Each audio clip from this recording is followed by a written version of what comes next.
ஒரு தந்தைக்கு படுக்கிறதுக்கு ஒரு நல்ல இடம், அதாவது சொல்லுவாங்க உடுக்க உடை உணவு படுக்க இடம் என்று சொல்லுவாங்க. அது அரசியல் சட்டத்தினுடைய அடிப்படை உரிமை. பெற்ற தாய்க்கும் பெற்ற தந்தைக்கும் கொடுக்கவில்லை என்றால், சொத்தினவர்களோட வருமானத்தை அப்பாவுக்கும் அம்மாவுக்கும் கொடுக்கவில்லை என்றால், அந்த சொத்து செட்டில்மெண்ட் பண்ணாலும் சரி, சேல் பண்ணாலும் சரி, அது கட்டுப்படுத்தாது அப்படின்னு சட்டங்கள் நிறைய இருக்குது, நிறைய வழக்குகள் இருக்குது. காவல்துறை மூலமாக அந்த மகனையும் மருமகளையும் கூப்பிட்டு, நீங்கள் அப்பாவுக்கு வீட்டில் இடம் கொடுக்கவில்லை என்றால் நீங்கள் சிறைச்சாலைக்கு செல்ல நேரும் அப்படின்னு ஒரு கட்டுப்பாடு ஏற்பட்ட பின்பு தான் சமூக ஆர்வலர்கள் ஒன்று சேர்ந்து சும்மா என்ன பண்ணாங்கன்னா லைஃப்பில் வர்றாங்க, முதியோரவங்களுக்கு ஒரு நாள் சாப்பாடு போடுவாங்க, அது போதுமா? அல்லது எங்கேயாவது ஊருக்கு கூட்டு போகிற சுற்றுலா போயிட்டு வர போதுமா? அது போனால்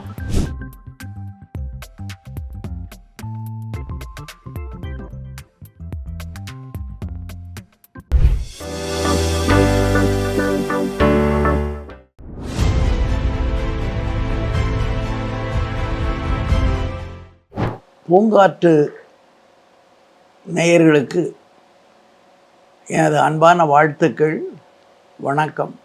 நாம் இப்பொழுது பேச இருப்பது வயதான காலத்திலே வயதானவர்கள் மீது வீசுகின்ற புயற்காற்று பற்றி பேச வந்திருக்கின்றோம். குழந்தை பிறந்தவுடனே ஐயோ நல்ல குழந்தை பிறந்திருக்கின்றதே, இந்த தாலாட்டு பாடுகிறோம், சீராட்டுகிறோம். அதே குழந்தை வளர்ப்பதற்கு பெற்றோர்கள் எவ்வளவு சுமைகளை ஏந்துகிறார்கள் என்பது ஒவ்வொருவரும் உணர்ந்த ஒரு அனுபவம். ஆனால் அதே குழந்தை வளர்ந்து தனக்கென ஒரு இணையனை வைத்து கொண்டு குழந்தைகள் பிறந்த பிறம் தாய் தந்தையரை சுமைகளாக கருதுகிறார்களே என்பதுதான் இன்றைய காட்சி. அந்த காட்சியின் காரணமாக வயதான வாலிபர்கள் என்று சொல்லக்கூடிய அவர்களுடைய படுகின்ற அவள் நிலை, அவர் படுகின்ற துன்பங்கள் அத்தனையும் சொல்லப்போனால் ஒரு இதிகாசம் போதாது. இதற்காகவே எத்தனையோ வழிகள் அரசாங்கம் மூலமாக, சமூகம் மூலமாக, மற்ற சுய சேவை மூலமாக அவர்களுக்கு வந்தாலும் கூட இன்றும் அவர்கள் நிலைமை மிக மிக கடினமானதான் இருக்கின்றது என்பது சரித்திரம் மட்டுமல்ல, இன்றைய கணக்கெடுப்பு காட்டுகின்றது. உதாரணமாக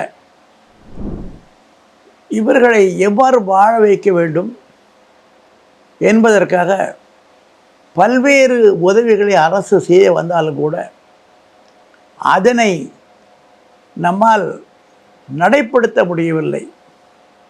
நேற்று கூட நான் ஒரு செய்தி கேள்விப்பட்டேன்.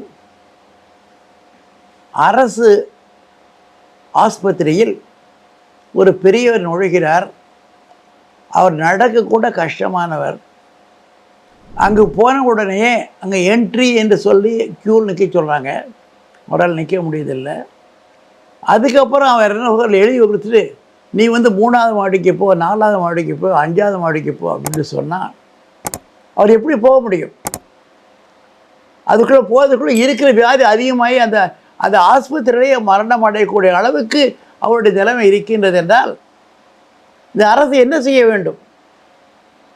ஒரு பெரியவர் வந்தால் அவருடன் ஒரு துணைக்கு ஒரு மனிதரை போட்டு அவரை ஒவ்வொரு டிபார்ட்மெண்ட்டுக்காக போய், ஏன்னா ஒவ்வொரு டிபார்ட்மெண்ட் தனியாக இருக்கும். ஹார்ட்டுக்கு ஒரு இடம், கண்ணுக்கு ஒரு இடம், கைக்கு ஒரு இடம், காலுக்கு ஒரு இடம் இருக்குது. அங்கெல்லாம் இவரால் போக முடியுமா? அங்கே அதாவது ஈவன் சேர்ஸ்லாம் வச்சிருக்கிறாங்க. அது யார் யூஸ் பண்ணுறாங்க? ஆக நோயுற்றவனுக்கு ஒரு ஆஸ்பத்திரி நுழைகின்ற பொழுது அவருக்கு வசதி பண்ணாத ஒரு அரசோ, வசதி பண்ணாத டாக்டரோ இருந்தன்ன இறந்தன்ன என்கின்ற கேள்விதான் எழுகிறது. ஆகவே முதலாக வயதான பொழுது, நாம் வாழ்க்கையிலே தளர்கின்ற பொழுது, நம் உடல் வலு இழக்கின்ற பொழுது நிச்சயமாக மருத்துவ உதவி தேவை. எனவே தான் மருத்துவ உதவியிலே நான் தொடங்குகின்றேன். அந்த மருத்துவ உதவி ஒன்று. இரண்டாவது, உங்களுக்கெல்லாம் தெரிந்த கதை. ஒரு வீட்டிலே பெற்றோர்கள் இருக்கின்றார்கள். ஒரு கணவன், மனைவி, ஒரு பையன். தினசரி அந்த அப்பா, அதாவது பையனுடைய அப்பா, தன் அப்பாவுக்காக ஒரு மண் பாத்திரத்திலே சாப்பாடு எடுத்துக்கொண்டு, அவர் பெரியவர் ஒரு தொழுவத்தில் இருக்கின்றார், எடுத்துக்கொண்டு போய் கொடுத்துட்டு வரான் தினசரி. அந்த பையன் சொல்கிறான், அப்பா அப்பா பாத்திரம்ங்கிறான். என்னப்பாண்ணா? இல்லைப்பா, இந்த பாத்திரம் நான் உனக்கு யூஸ் பண்ணணும்ல, பத்திரமா வச்சுக்கோ அப்படின்னு சொல்கிறான். அப்படி சொல்லியும் கூட அவங்களால பண்ண முடியல. பெரியவர்கள் என்று, அதாவது அந்த காலத்தில், இன்றைக்கும் என்ன சொல்கிறாங்கன்னா, பெரியவர்களை பார்த்து காலில் விழுது நமஸ்காரம் பண்ணு அப்படின்னு சொல்லும்போது, விஞ்ஞான ரீதியாக அவர்கள் நமஸ்காரம் பண்ணும்போது, அவர்கள் கை ரெண்டும் தலையில் வைக்கும்போது ஒரு vibration comes from your body. அந்த ஆசிக்கு இஃப் யூ மெஷர் தட், அதுக்கு ஒரு பவர் இருக்கிறது. அது தெரியாமல் நுழைஞ்சால் செருப்போட நுழையிறது, பெரியவர்களை மதிக்கிறது இல்லை, பேசுகிறதில்லை. கூட்டு குடும்பம் ஒன்று மட்டும் இருந்து, ஹிந்து, குறிப்பாக ஹிந்து சமுதாயத்தில் கூட்டு குடும்பம் வந்து ஹிந்துவில் தான் ஃபேமஸ். Joint family system. அந்த ஜாயின்ட் ஃபேமிலி சிஸ்டம் இருக்கும் பொழுது அனைவரும் ஒன்றாக உட்கார்ந்து சாப்பிடுவார்கள். அந்த தலைவன் ஒருவர் இருப்பான், அவர்தான் வயதானவர். அந்த வயதானவர் இருக்கின்ற பொழுது அவர் சொல்ல எல்லோரும் கேட்பார்கள். அவர் காலையில் 4 மணிக்கு எந்திரிச்சு அவர் அந்த தேவாரமோ திருவாசமோ குளிச்சு போடுவது பாட ஆரம்பிச்சுன்னா எல்லோரும் அப்படியே அமைதியாக இருப்பாங்க. இன்றைக்கு வந்து இந்த கூட்டு குடும்பம் சிதைந்து விட்டது. அதனால் வீட்டுக்கு அதிகாரி வந்து கணவனா, மனைவியா, அல்லது மகனா, குழந்தையா என்கிற நிலை ஏற்பட்டு பெரியவங்க பேச்சை கேட்கறதே இல்லை. அந்த பெரியோர் சொல்லும் வார்த்தைகளெல்லாம் புனிதமானவை, நமக்கு வழிகாட்டுபவை. அனுபவம் தேவை. எத்தனையோ இடத்துல இப்போ வந்து நம்ம திரைத்துறை மூலமாகவும் அல்லது மற்ற கதைகள் மூலமாகவும் எத்தனையோ நிலைகளை பார்க்கிறோம். ஒரு வழக்கு ஒன்று சொல்ல வேண்டுமானால், ஒரு வீடு தந்தை கட்டிய வீடு. அந்த வீட்டிலே அவர் குடியிருந்து கொண்டு இருக்கின்றார். மருமகளுக்கு எப்பொழுதும் ஒத்துப்போவதில்லை என்பது வழக்கு. அந்த அம்மா என்ன சொல்கிறா, உங்கள் அப்பா இருந்தால் வீட்டுக்கு வரமாட்டேன் அப்படின்னு சொன்ன உடனே அவரை தூக்கி தூர போடுற மாதிரி வழி விழப்பிடுறாங்க. அதன் பின்பு அதற்கான சட்ட விதிமுறைகள் இருக்கின்றன. அவர் ஒரு வக்கீலை அணுகி காவல்துறைக்கு சென்று, காவல்துறை மூலமாக அந்த மகனையும் மருமகளையும் கூப்பிட்டு, நீங்கள் அப்பாவுக்கு வீட்டில் இடம் கொடுக்கவில்லை என்றால் நீங்கள் சிறைச்சாலைக்கு செல்ல நேரும் அப்படின்னு ஒரு கட்டுப்பாடு ஏற்பட்ட பின்பு தான் இன்றைக்கு அவரை இப்போது அவங்க திரும்பவும் அந்த இடத்துல ஒண்டி வைக்க முடியுது. அதுபோல் சாப்பாடு போடுறது, எல்லோரும் சாப்பாட அப்பா சாப்பிட முடியாது. அதனால் வீட்டில் பெரியவங்களுக்குன்னு ஒரு கஞ்சி வைக்கணும், அல்லது மெதுவாக சாப்பிட்ற கொடுக்கணும், டயத்தை கொடுக்கணும். ஏன்னா 99% ஆஃப் தி பீப்புள் வயசான உடனே நீரிழிவு போன்ற பல வியாதிகளிலே மாட்டிக்கொண்டிருக்கிறார்கள். அப்போது என்னென்னா, ஒரு குடும்பம் என்பது பல்கலைக்கழகம்னு சொல்கிறாங்க. அந்த குடும்பத்தில் இருக்கிற மகனோ மருமகளோ அல்லது பேர குழந்தைகளோ பெரியவர்களை மதித்து அவர்களுக்கு தேவையான தேவைகளை நிறைவேற்றினால்தான் அந்த குடும்பம் நல்ல குடும்பம் மட்டுமல்ல, தெய்வத்தால் ஆராதிக்கப்பட்ட குடும்பமாக இருக்க முடியும். ஒரு தந்தைக்கு படுக்கிறதுக்கு ஒரு நல்ல இடம், அதாவது சொல்லுவாங்க, உடுக்க உடை, உணவு, படுக்க இடம் என்று சொல்லுவாங்க. அது அரசியல் சட்டத்தினுடைய அடிப்படை உரிமை. பெற்ற தாய்க்கும் பெற்ற தந்தைக்கும் கொடுக்கவில்லை என்றால் இவர்கள் என்ன செய்வது? அதனால்தான் இப்போ பல்வேறு சட்டங்கள் வந்தாலும் அதை வகைப்படுத்துவதிலே பிரச்சனைகள் இருக்கிறது. இதற்காக ஒவ்வொரு தடவையும் அந்த பெரியவர் போக முடியாது, கோர்ட்டுக்கு போயிட்டுருக்க முடியாது, அல்லது போலீஸ்காரம்னா அவன் மற்ற வேலையை பார்த்துட்டு இருப்பான்.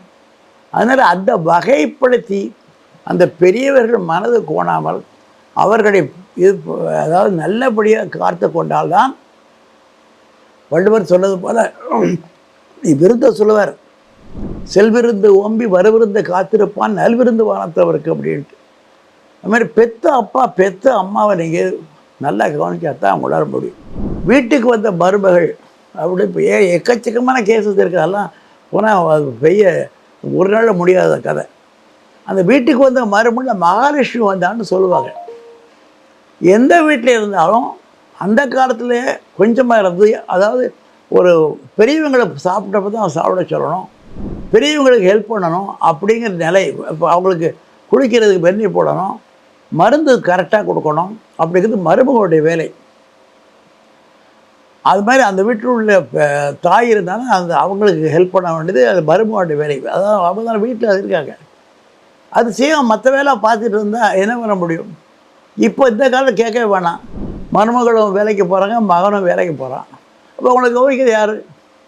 எங்கள் வீட்டிலலாம் சொல்லுவாங்க, எங்கள் அப்பா இருக்கும்போது வீட்டில் சிங்கம் இருக்குதா அப்படிம்பாங்க. பாதுகாப்பு, செக்யூரிட்டி. அதனால் திண்ணை கட்டி வச்சாங்க. அந்த திண்ணையில் உட்காந்துருப்பார் பாட்டியோ அல்லது தாத்தாவோ உட்காந்துருப்பாங்க. அந்த பாட்டி அந்த போய் அங்கே தெருவில் போகிற ஆளை கூட பார்த்து சொல்ல, என்னப்பா எங்கே போகிறேன்? செக்யூரிட்டி. இன்றைக்கி வந்து எல்லோரும் எந்த இடத்துல போயெல்லாம் தெரிஞ்சுக்கலாம்.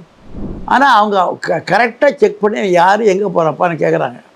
அதனால அவங்கள சொன்னாங்க, சிங்கம் போல் காவலாளி போல் இருக்காங்க. வயதானவர்களுக்கு என்ன ஆகுதுன்னா, இப்போ வந்து பென்ஷன் பதில் சில பேருக்கு சொத்து இருந்தால் சொத்துல வருமானம் வரும்.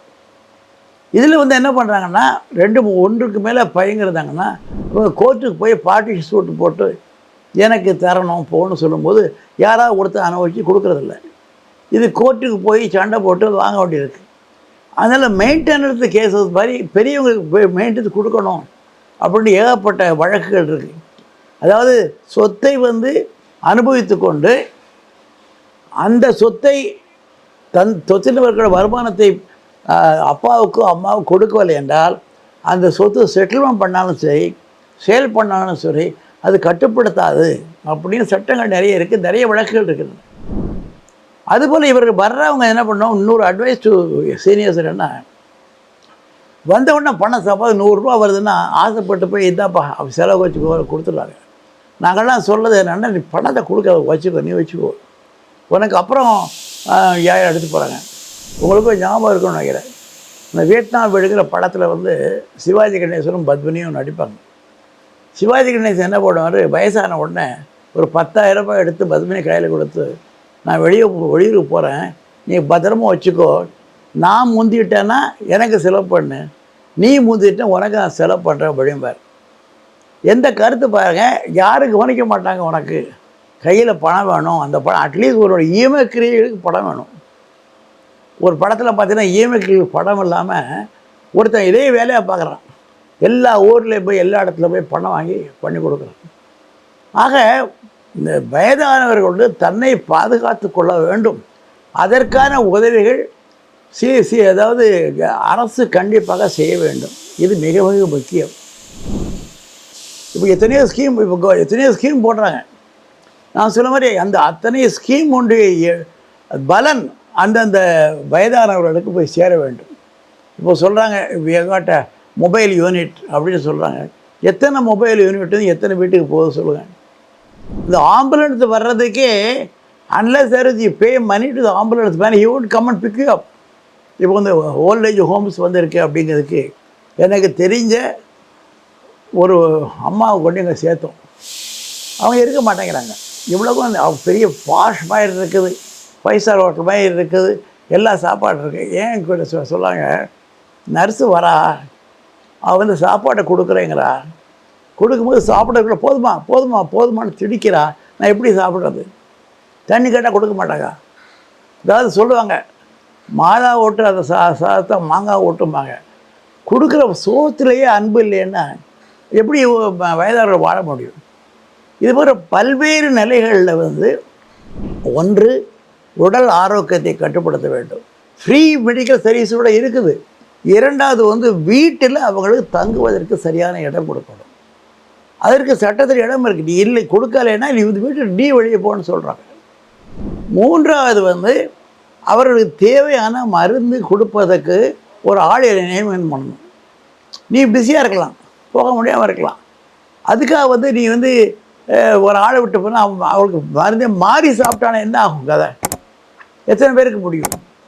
4வது வந்து அவளை தினசரி, அதாவது நேற்று கூட நான் எனக்கு 86 வயதாச்சு. நான் வாக் போயிட்டு இருக்கும்போது ஒரு பெரியவர் சொல்கிறார், சார் மெதுவாக போங்க, ஒவ்வொரு ஸ்டெப்பாக போங்க, ஏன்னா அந்த காலத்தில் எப்படி விழறோம் யார் விழறோம் தெரியாதுங்கிறாங்க. இன்னொரு கேஸில் வந்து அங்கே பாத்ரூம் போகும்போது பாத்ரூமில் வழுக்கி விடுறது சர்வசாதாரணம். அதற்காக வழிவகை அந்த பாத்ரூமில் என்னென்ன பண்ணணும்னு அந்த மகன், அந்த வீட்டில் உள்ள மருமகள் அந்த அக்கறை எடுத்து அங்கே கம்பி போடுறதா, எப்படி வாழ வைக்கிறது, எப்படி குளிக்க வைக்கிறது, எப்படி தண்ணி கொடுக்கறது, வெந்நி கொடுக்கலாமா, பச்சை கொடுக்கலாமா அப்படின்னு பார்க்கணும். இது அதாவது நம்ம மருமகளை பற்றி ஏகப்பட்ட கேஸ் வந்துருக்கு. மருமகள் நீயும் மாமியார் ஒரு வீட்டு மருமகளோட படமே வந்தது.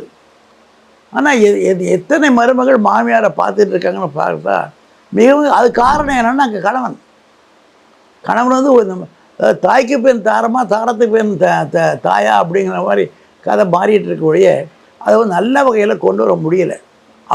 இவர்கள் தங்களுக்கே ஒரு தைரியம், அதாவது இன்னைக்கு பிறப்புனா நாளை இறப்பு, சந்தேகமே இல்லை. ஆனாலும் கூட நாம் பெரியவர்கள் இருக்கும்போது அவளை சந்தோஷமாக வச்சுக்கணும். அல்லது இவங்க என்ன பண்ணணும், தங்களை என்கேஜ் பண்ணணும்.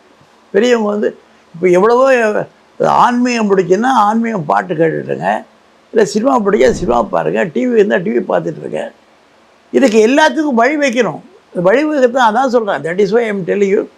இப்போ வந்து அந்த வீட்டினுடைய, அதாவது ஏழை பணக்காரன் என்பது அல்ல, அங்கே தேவை பணம் மட்டுமல்ல, அன்பு, பரிமாற்றம். அந்த பரிமாற்றத்துக்கு உதவுறது. ஏன்னா அவன் பையன் சொன்ன மாதிரி இன்றைக்கி ஆற நிலைமை நாளைக்கு உனக்கு ஏற்படலாம் என்பதை அவன் மறக்கக்கூடாது. அந்த அளவுக்கு வந்து அந்த குடும்பத்தை அது திரும்ப கூட்டு குடும்பங்கிற கான்செப்டை கொண்டு வரணும். காலையில் வந்து அவங்க ஏதாவது சொல்லுவாங்க, வீட்டில் ஒரு பெரியவங்க இருந்தாங்கன்னா முதல்ல வீட்டை கிளீன் பண்ணி பூஜை பண்ணி இதனால் வரக்கூடிய நன்மைகள் என்னென்னு சொல்லி பண்டிகைகளில் அவங்களுக்கு முதல்ல பரிகாரம் கொடுத்து இப்படி பண்ணாதான் ஒரு நல்ல குடும்பம், பல்கலைக்கழகம் அப்படின்னு வாங்க முடியும். இதற்கு சட்டத்தில் வந்து எத்தனையோ சட்டங்கள் எல்லாமே இருக்குது. சமூக ஆர்வலர்கள் ஒன்று சேர்ந்து சும்மா என்ன பண்ணாங்கன்னா லைஃப்பில் வர்றாங்க, முதியோர் போய் ஒரு நாள் சாப்பாடு போடுவாங்க, அது போதுமா? அல்லது வந்து எங்கேயாவது ஊருக்கு கூட்டு போகிற சுற்றுலா போயிட்டு வர போதுமா? அது போனால் அவர்களுக்கு தேவையான தினசரி தேவையான மன அமைதி, அதோட ஆரோக்கியம், 3 முக்கியம் எங்கள் வாழ்க்கையில். ஒன்று வந்து உணவு, 2வது உடம்பை பார்த்துக்கிறதுக்கே ஒரு டாக்டர்ஸ். இதுக்கு இல்லைன்னா ஒரு டாக்டர்ஸ் வந்து கவர்மெண்ட்டே வச்சுருக்காங்க ஒழிய ஒரு ரவுண்டு. இப்போ எத்தனை போய் சில ஹாஸ்பிட்டல் வச்சுருக்கிற மாதிரி doctor should go round to see that at least once in a week எப்படி பார்க்கணும். 3வது வந்து முக்கியமாக ஒரு செவிலியர் அப்பாயின்ட் பண்ணி, இப்போ நாட்டில் எத்தனை பேர் வேலையில் இருக்க அவங்கள கூட ஒரு வீட்டில் ஒரு ஆள் போடலாம், தப்பு இல்லையே. Government can afford do this. மற்றெல்லாம் பண்ணுறாங்கல்ல, அதை பண்ணலாம். 4வது வந்து கவர்மெண்ட் கொடுக்கக்கூடிய சலுகைகளை வந்து அவர்களுக்கு சேரும்படியாக பண்ணணும். 5வது வந்து இப்போ வந்து ஃபார்ச்சுனேட்லி எவரி போலீஸ் ஸ்டேஷனில் உங்களுக்கு ஏதாவது தேவை, வயதானவர்கள் தேவைன்னா ஒரு ஃபோன் நம்பர் கொடுக்குறாங்க. அந்த ஃபோன் கொடுக்குறாங்க வழியே அந்த ஃபோனை எஃபெக்டிவாக பண்ண மாட்டேங்கிறாங்க. அதனால் அதுக்குன்னு ஒரு ஸ்குவாடை போட்டு என்னென்ன பண்ணணும் பண்ணால் சொல்லணும். 5வது வந்து பக்கத்தில் உள்ள ஒரு நண்பர்கள். இப்போது எனக்கு தெரியும், இந்த வயசானவங்க உட்காந்து ஒரு பார்க்கில் உட்காந்து மார்னிங் வாக் போய்ட்டு பேசுகிறாங்க. அதில் ஒரு நம்ம மன நிம்மதி, அந்த வழக்கத்தை கொஞ்சம் கொஞ்சமாக ஏற்படுத்தணும். இப்போ நம்ம நாட்டில் வந்து பக்கத்து வீட்டில் யார் இருக்குன்னு தெரியாமல் தான் வாழ்ந்துக்கிட்டு இருக்கோம். அது இல்லாமல் ஒருவரோடு கலந்து வாழ்ந்து ஒருவருக்கும் அது உதவியாக வாழ்ந்தோன்னு சொன்னால் முதியோர்களால் நிச்சயமாக பாதிக்காமல் புயல் காற்று தென்றல் காற்றாக மாற்றப்படும் அப்படிங்கிறது என்னுடைய கருத்து. இன்றைக்கு வந்து சட்டத்தின் உதவி ஒவ்வொரு மூலை முழுக்களும் செல்ல வேண்டும் என்பதற்காக சட்ட உதவி மையங்கள் நிறைய திறக்கப்பட்டுள்ளன. அதிலும் குறிப்பாக நான் சொல்லுவதென்றால் பூங்காற்று நேயர்கள், குறிப்பாக வயதான வாலிபர்கள் தேவைப்படும் போதெல்லாம் என்னையோ பூங்காற்று நிறுவனத்தையோ தொலைபேசி மூலம் தொடர்பு கொண்டால் நிச்சயமாக அதற்கான வழிவகைகள் செய்து அவர்களுக்கான பாதுகாப்பு தேவைகளை நிரப்புவதற்கு நிச்சயமாக நாம் உதவுவோம். இன்ஃபேக்ட் டாக்டர் நடராஜன் சொல்லி கிட்டத்தட்ட 10-15 பேர் என்னை அணுகினார்கள். அவ்வளவு பேருக்கும் என்னென்ன முடியுமோ அந்த அளவுக்கு நம்ம உதவி செய்து கொண்டிருக்கிறோம். இன்னும் உதவி செய்ய தயாராக இருக்கிறோம். உங்கள் தேவைகளுக்கு உங்களுக்கு என்ன வேண்டுமோ அதை பற்றி விவரங்களுக்கு வழிகாட்டுதலுக்கு. இப்போ பேங்க் போகிறீங்க, பேங்கில் பணம் தர மாட்டாங்களாம், அல்லது இன்வெஸ்ட் பண்ணியிருக்கேன் அவன் வட்டி வர மாட்டேங்குது, அல்லது நான் வந்து வீடு வாங்கினா வீட்டில் உள்ளவங்க அவன் காலி பண்ணி போக மாட்டாங்கான், அல்லது வீட்டில் உள்ளவங்க வந்து என்ன காலி பண்ண சொல்கிறாங்க. இது மாதிரி பல்வேறு பிரச்சனைகள். நீங்கள் ரோட்டில் போகிறீங்க, ஒருத்தர் இடிச்சிட்டு போயிட்டான், எனக்கு என்ன பண்ணுறது? இன்சூரன்ஸ் இருக்குது. அதாவது என்ன அடிப்படையில் என்ன நீ புரிஞ்சுக்கணுன்னா, உங்களுக்காக அரசு, எல்லா அரசுகளும், அது நல்ல அரசோ கெட்ட அரசோ, பல்வேறு சலுகை, நூற்றுக்கணக்கான சலுகைகளை கொடுத்திருக்கிறது. கொடுப்பதை நீங்கள் எடுத்து நம்ம வந்து பயன்படுத்த வேண்டும். இப்போ ஹோட்டலுக்குள்ளே போகிறோம், அங்கே இட்லி, தோசை, வடை, பூரி, பரோட்டா எல்லாம் இருக்குது. உங்களுக்கு என்ன தேவைன்னு போய் அதை எடுத்துக்க வசதி இருக்குது, அதை எடுத்து பண்ணோம்.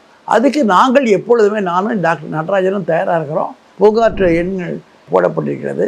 ராஜசேகர் என்பவர் நிறுவனராக இருக்கிறார். அவரை எங்கள் கான்டாக்ட் பண்ணலாம். நேயர்களுக்கு அன்பான வேண்டுகோள். இந்த எண்ணிற்கு வாட்ஸ்அப் மூலம் குறுஞ்செய்தி அனுப்பவும். நேரடியான அழைப்பை தயவு செய்து தவிர்க்கவும். இந்த வயதிலும் நாங்கள் உதவ தயாராக இருக்கிறோம்.